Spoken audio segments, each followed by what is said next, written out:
All right, Harry, here is my analysis of your golf swing. So if we run through this, I love where your takeaway is at. Love how wide that is. As we get it up to P3, I wouldn't change any of this arm structure that you have to right here. As we start to work it closer to the top.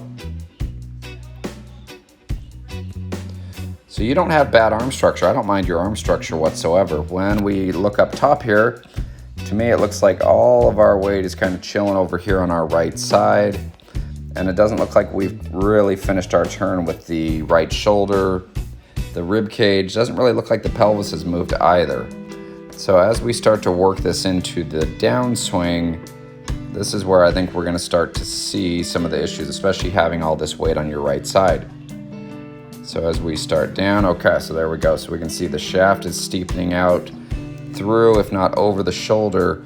But what really concerns me even more than that is how much this right knee has shot forward. So if we look at where you were at the top, so this knee was back here, and now we can see this knee is shooting straight out and crazy internal. So when we look at you up top here, we can see you're pretty crazy tilted here. So now you're trying to time how much up are you gonna have with how quickly do you have to throw the golf club.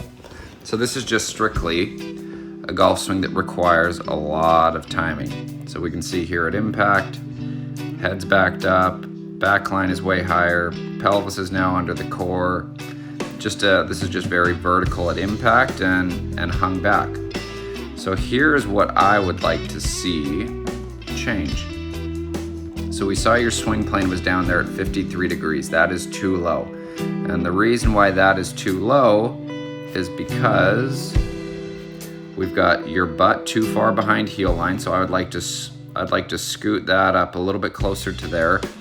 I'd also like to get this back line a little bit higher, probably closer to about 152 for you. So I'd like to see that up just a little bit more, which is gonna require a little bit more bend from the upper spine, and then you can stay taller in your chest and keep the shoulders in the socket.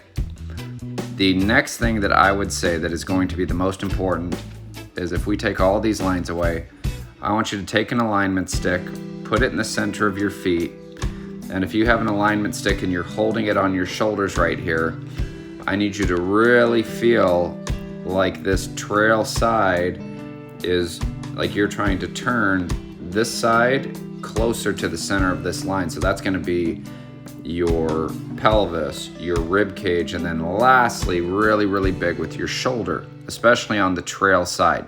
So that'll help you stay more centered as well as complete your turn.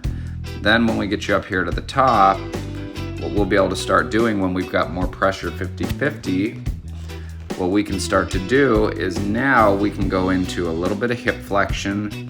And what I would like you to feel is once you go into that hip flexion, I want you to feel like you're trying to get your rib cage and your chest more over the ball of your right foot. So I want this to feel like your spine is actually going down as opposed to what we see, which is it standing up more.